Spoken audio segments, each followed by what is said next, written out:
So Jasper, I'll turn it over to you as our host. Howard, I don't know if you'd like to do an introduction for us. Yes, I'd be glad to. Jasper has quite a reputation for international work. He's a professor over at HSU. Jasper, is it in the geology department? Yes, that's correct. Yes. And he has quite a reputation. I've been hearing about him and his projects, and then I was able to connect with him last year, and he's graciously going to tell us about his water irrigation project in Peru. So we all thank you, Jasper, for being here to tell us about this. Okay, good morning, and thank you all for listening. So I'm going to share my screen now, and I have a presentation that we'll go through.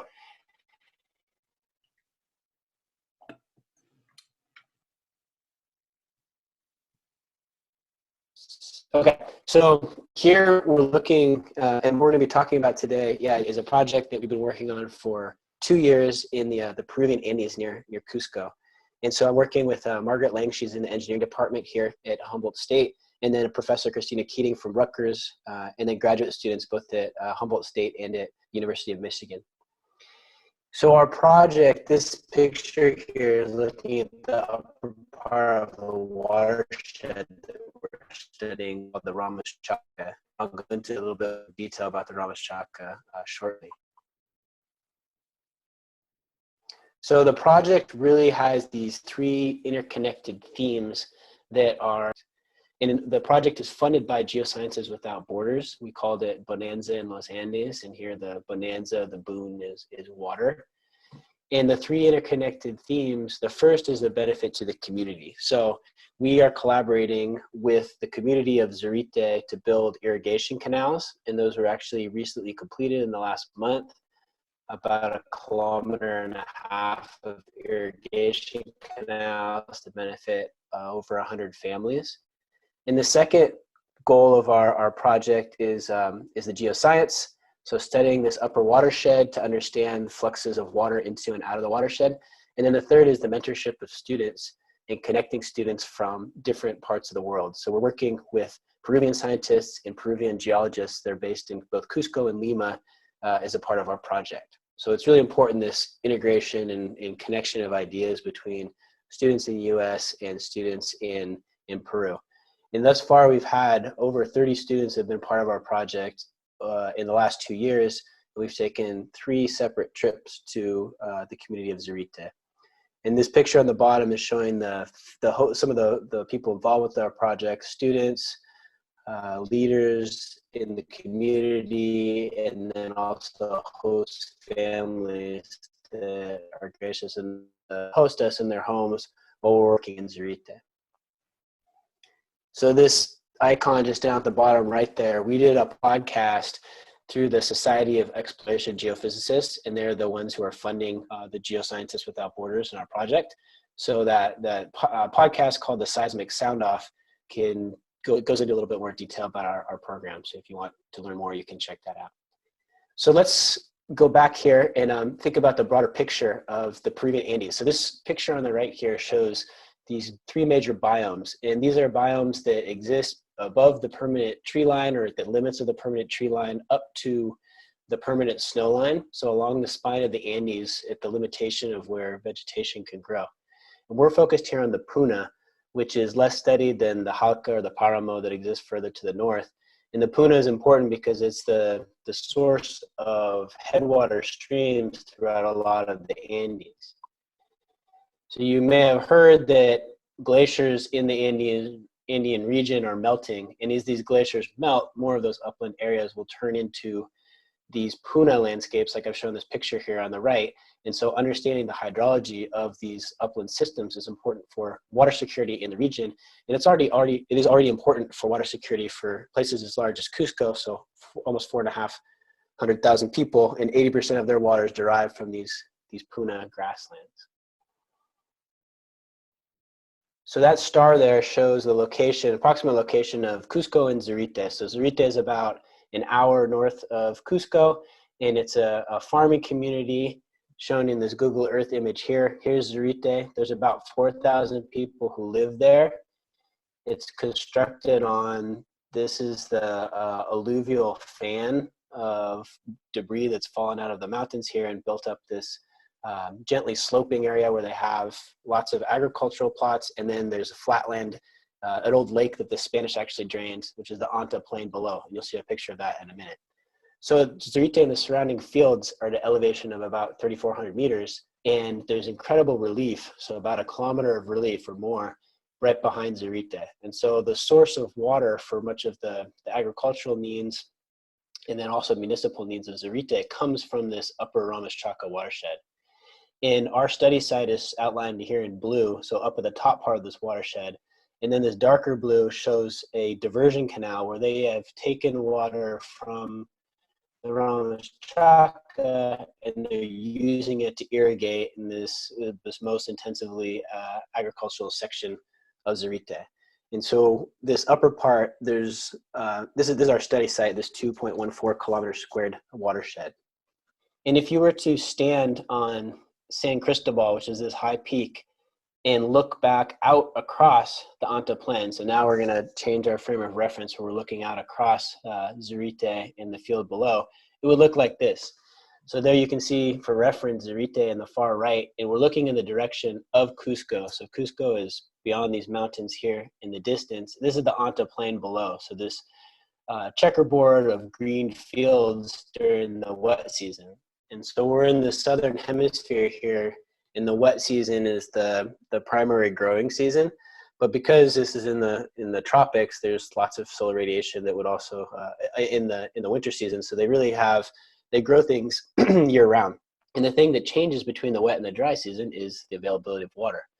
So if we look at the contrast here, same angle looking down the Anta, this is what it looks like during the dry season. And so there's a need for moisture or irrigation water in order to grow things during the dry season. And what do they grow here? Well, they grow wheat, they grow corn and potatoes. Those are the 3 biggest crops, but then they also grow alfalfa for animals, quinoa, onions, and other smaller types of vegetables. And this plot here was made by one of the students who was involved in our program, shows precipitation throughout the year. So there's about 700 millimeters annually that falls, and that's this blue line here. And then these bars show the water needs for each of the different types of crops during the year. So during the wet season, when they grow corn, they need to irrigate a little bit, but because the rainfall is high, they don't have a strong need for irrigation as they do during the dry season, where they're primarily growing fava beans, but then also potatoes. And there's no rain that's falling, and so there's a much higher need for irrigation. So we think of this system from the upper Ramushaka watershed down to Zurite is connecting the water that falls in this upper, falls as rain and not as snow in the upper Ramushaka watershed. The ecosystem that moderates the storage and flow of that water downstream is the watershed itself, and then people downstream are using this water. And so in Zurite, we could think of this water ecosystem people as a microcosm of what's happening in the Andean region, where these Puna landscapes are important for downstream water users. And this is our ecosystem. This is a picture of the upper part of the Ramushaka watershed. And then downstream, this is what the agricultural fields look like. Here's mustard, but there's canals that crisscross the agricultural fields that bring water to grow crops. And so we want to know what the water yield is from this upper Ramushaka watershed. And if we blow up that picture here, this is looking at that upper part of the watershed, beautiful landscape, and it's divided. It has structure to it. So the grasslands here, the whole ecosystem is called Puna, but then the grasses themselves are all called Puna grasses. So there's grasses going on the hill slopes, and then in these lower, these low gradient basins up on the upper part of the watershed, they're called bofedales. And so these are peatlands that are seasonally saturated, but are always humid. And so we're understanding that they're very important for storing and releasing water and sustaining flow in the Ramushaka watershed. So a primary scientific question we're asking is, where is water stored in this landscape between the hill slopes and the bofedales? And I included this in here. We've been using a variety of different techniques, but one of the tools that we're using are drones. And so we've used drones to map the upper watershed and create digital elevation models. And so here, this is showing a drone flight by one of our student pilots from last summer. So we had a drill crew up there who was installing a well to monitor the groundwater table, and then flying over here, you can see just what the upper parts of the watershed looks like. This is during the dry season. In this grid network here that you can see on the hill slopes, they've planted some trees up here to prevent against erosion. So there's been landslides that have occurred in the upper part of this watershed, and these trees are to help stabilize the hill slopes. Okay, so some initial results from our study thus far, we found that of the precipitation that comes in, we measure that to be 700 millimeters. There's about 500 millimeters that runs off. We measure change in the shallow subsurface, change in soil moisture and in rock moisture to be about 154 millimeters. And so there's about, on an annual basis, there's about 42 millimeters that is either stored from one season to the next, or it's fluxing down through deeper channels through the fractured weathered bedrock and arriving at the anteplain below. So we're basically missing that amount that's not running off, or it's not accounted for in terms of the amount of water that the vegetation is fluxing back to the atmosphere. So we have an idea from this is in terms of how much water comes out of the Ramushaka, and also the timing of when that flow happens, which is useful for planners down in Zurite to allocate water resources, or perhaps to build small reservoirs to hold water through the wet season so it's available for use during the dry season. So looking at the upper part of the watershed, we can divide that watershed into different parts of land cover, different types of land cover. And here we're showing in the upper Ramushaka, about 11.5% of the watershed is covered in bofedales. So again, these bofedales are these organic rich peatlands, and they're underlain by thick clay deposits. And so this little video here shows what they look like. So you can see that there's water that's coming out, and it's coming out along this boundary between the peat, and then below the peat is clay. And so the clay has very low porosity, and it's forcing the water out, and it's also moderating how quickly the water leaves this landscape. So both the peat is an important part as a sponge for storing water, and then the clay you can think of as like a valve that controls how quickly that water leaves the landscape. And that's important because in a seasonally dry landscape, if all that water just left during the wet season, there wouldn't be water to sustain streams during the dry season.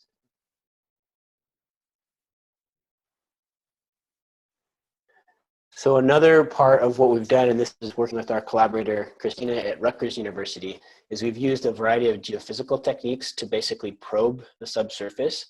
And the idea here is we want to understand what the structure of the subsurface is and how much water is being stored in different rock types below the subsurface, and trying to basically understand what the lower boundary is of the weathered rock zone that can store water. So we have these seismic lines that we've conducted across the upper Ramushaka watershed, and we're carrying big sledgehammers, we're carrying lots of geophysical equipment, and all of this is up at about 15,000 feet above sea level. So it's a lot of work, but we have teams of students and volunteers from the community that help out. And so what we do is we swing this hammer and against this steel plate, and what we're doing is creating a small earthquake or small seismic vibration that then we can measure the refraction of those seismic waves through the subsurface of the mountain. And so these are some of the results. And what we're showing here for lines 3 and 4 is the seismic velocity. And so if a velocity is higher, that means that the rock is denser, more compact, and has less fractures. If the velocity is lower, that means the rock is more broken up and it has more capacity to hold moisture. And so one of our goals, or primary goal, is understanding where water is held on this landscape. And what we see from these two images is that generally up on the ridge tops, there's a thick zone where there's low velocity material. And so that means that there's a thick reservoir, or potential reservoir to store water. And then as we move down towards the flat areas where the bofedales are, the higher velocity material is closer to the subsurface. And so we interpret this as, the gray bars are showing where the bofedales are. And we interpret this as there's water falling on the hill slopes that is stored in the hill slopes, and it's being forced up towards the surface by this high velocity, low porosity bedrock. And so that's basically creating these areas where water collects and wetlands can start to grow. Looking at those wetlands in a little bit more detail, these are data combining direct measurements from using a hand auger just to drill down into the bofedal, and then also using seismic equipment to determine what the water content is and the conductivity is of the material in that subsurface. So we find that this is showing from two different profiles, and what this is showing is water content. This is the volume of water per volume of material in the subsurface.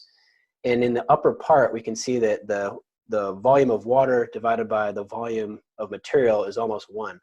So in those peatlands that are saturated, it's almost 100% water. There's very little peat or material that's there. So it's spongy. When you walk on it, it kind of bounces up and down. But if you were to take a sample of that and stick it in the oven, you get almost nothing back. It's just a small amount of organic material that is swollen with water. And then below that, we go into this saturated clay that has a much smaller water content, and that's that valve that's important for releasing water slowly and not allowing that water to leave too quickly. So this is two different rock types, siltstone and mudstone. What we've done also working, this is Wilner, here is his name. He's a graduate now of the university in Cusco, and he's been helping us to take measurements of discharge or measurements of flow in the central and the eastern basin of the upper Ramushaka Watershed. And so we have a gauging station that's set up here where we're taking continuous measurements of both rainfall and then of runoff, so the amount of water leaving the landscape. And last year, at the beginning of the dry season, we started taking measurements about every month during this decline in runoff in the upper Ramushaka Watershed. And what we wanted to do here, again, is get back to what parts of this landscape are more important for releasing water or sustaining flow during the dry season. And if you take one of these measurement points, so each of these red dots is a discharge measurement point where Wilner took a measurement of flow in the stream. If you take the area that contributes to that measurement point and you divide and you identify the portion of that area that's covered in bofedales, so those are these pink areas showing the bofedales in that sub-basin. What we're doing is we're measuring discharge, and we have the area contributing to that discharge, and then we have the area of bofedales within that area.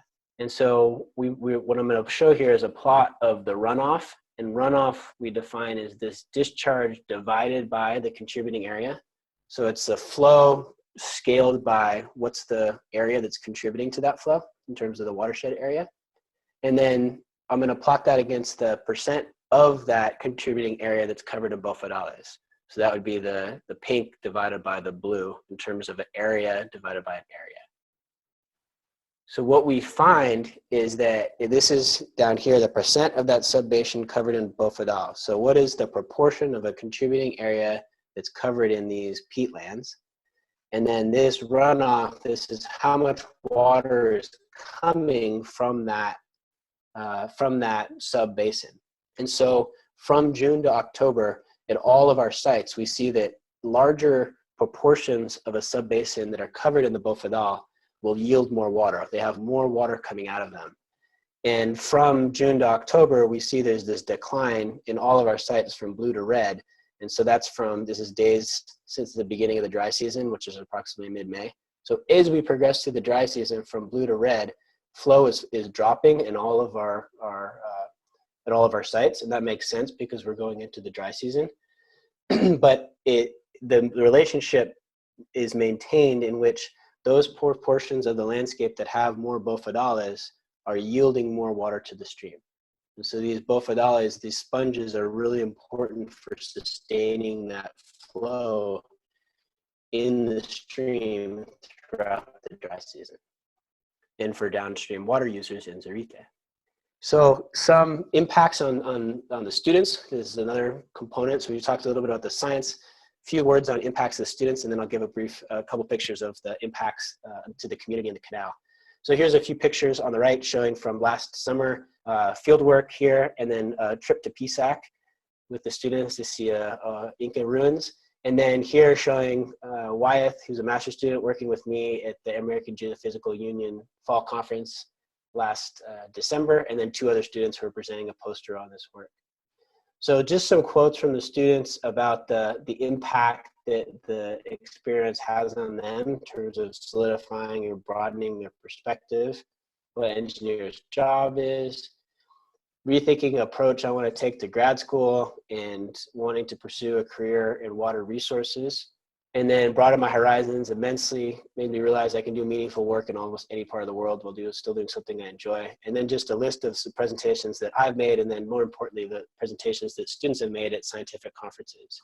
And so really we're wanting to cultivate this sense of leadership and environmental stewardship in students and connect them with their peers in other parts of the world so that they can realize that they have similarities and build future collaborations to solve these environmental problems or to work on environmental problems that really don't know frontiers in terms of national frontiers. They're global problems that require collaborative solutions. In the community, as I said at the beginning, the canals were just completed. So these pictures actually on the right here, I just received last night from my colleague Tomas, who you'll hear from in just a second, who's in Zurite. And so these irrigation canals serve over 100 families. You can see this box here. This is to break the pressure to sort of regulate the flow so it doesn't get too high. And then this is from last fall, the construction of the canal. So we collaborated with the municipality, the community, and basically the farmers union there, putting in equal amounts with our organization and their 3 organizations to construct these canals, and they were just completed last month and are in use. And now I just want to play this brief video of Tomas just talking about the importance of the program. So we had a few students who came with us last year who were film students, and hopefully they'll finish making this film. I think they're still working on it, but this is a clip, and I put in my own subtitles down at the bottom. This is Tomas, who's my friend and our collaborator in Zurite. Ese espíritu generoso, ese espíritu solidario, que tal vez nosotros no vamos a devolverles, pero sí en ustedes debe quedar esa gran satisfacción de ayudar a un pueblo. Muchas gracias. Me he puesto muy emocionado. And thank you. So I'll answer any questions if you have any. So do we have any questions out there? We could either use the chat feature just to call on you, or if people have figured out how to raise your hand, or even just raise your hand like that. Howard. Jasper, how is this project funded? And are you a part then of actual implementation of the research to irrigation projects for the valley? So the project has been funded by Geoscientists Without Borders. And that project, the funding for that project just ended. We just finished the canal and we have no more money left in that grant. And we are waiting to hear from National Science Foundation about the potential to extend this work. But if we do get that grant, that'll help to fund students and to fund the science, but it'll be less in terms of direct monetary contribution. And then in terms of the irrigation, Margaret Lang, who's a collaborator on this project, or another lead on this project, who's at Humboldt State here, she has been working on designing some of the irrigation. And then there are engineers in Zurite who really know how to design those canals. And so we've been support for them, but they really know what they're doing. So our contribution more to the actual construction of the canals has been more monetary than has been scientific. We plan on publishing our results in scientific journals, and then I've also shared an update with the community that's written in more plain language about some of our findings in the upper part of the watershed that the community can use for planning purposes. And then in the community, there is a growing desire to use different types of irrigation techniques that we might be able to help out with. So for example, sprinkler systems. There's a growing understanding that water needs to be conserved, and sprinkler systems are more efficient than flood irrigation. And so Margaret helped to design a part of a sprinkler irrigation system, and I think that that's another possible project we could do, is to expand use of sprinkler systems or to help design and construct a reservoir to hold water. Thank you. It looks like Carol had her hand raised, but I don't know if she took it down. Do you still have a question, Carol? Yeah, I do have a quick question. You mentioned that you were planting trees or trees have been planted to reduce erosion, and it looked like, is that landscape historically had trees, or it seems like unusual? It's a great question. We don't actually know in terms of how far back that landscape might have had trees. In an adjacent valley or canyon that's just a little bit to the east of the watershed we're working in, there are native trees there. They're Cavinia is the native name, and they're beautiful trees. They're Polylepis is the genus, I think, and they really grow at the limit of where trees can grow. And they can be about 10 feet tall, but they don't usually grow much beyond that. And so trees can grow there. I don't know for sure whether or not they have ever been in our specific watershed, but probably. And there've been people there for so long, they're probably, the trees were removed for firewood and then opened up for grazing. And so one of the things we were interested in we might get to down the road, but probably not in the next year or so, but really looking at what the effect of these growing trees might be on that water balance. So I showed the precipitation, the evapotranspiration going out, and then the discharge going down to the stream into the community below. If you plant trees where grasslands used to be, that may change the water balance and may lead to more or less water being delivered to the stream and the community below. So that's something that we'd like to explore more, but we haven't got there yet.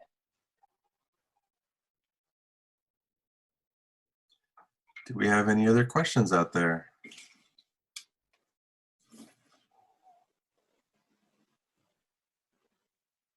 Well, thank you, Jasper, so much for your presentation.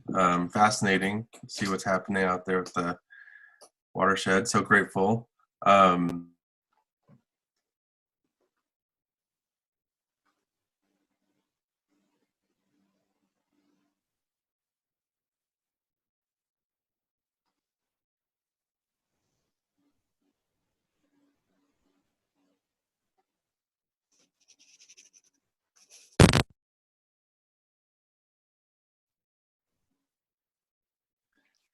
So we do have a tradition to thank our presenters for their time, and so thank you for coming this morning on your behalf. We've made a donation to the Wheelchair Foundation. Just as a typical Rotary tradition, thank you so much for coming and joining us this morning. So. Yeah, thank you. I really appreciate everybody listening to learn a bit more about our project and your interest. And thanks for being flexible and setting things up via Zoom. Yes, thank you so much. You're welcome.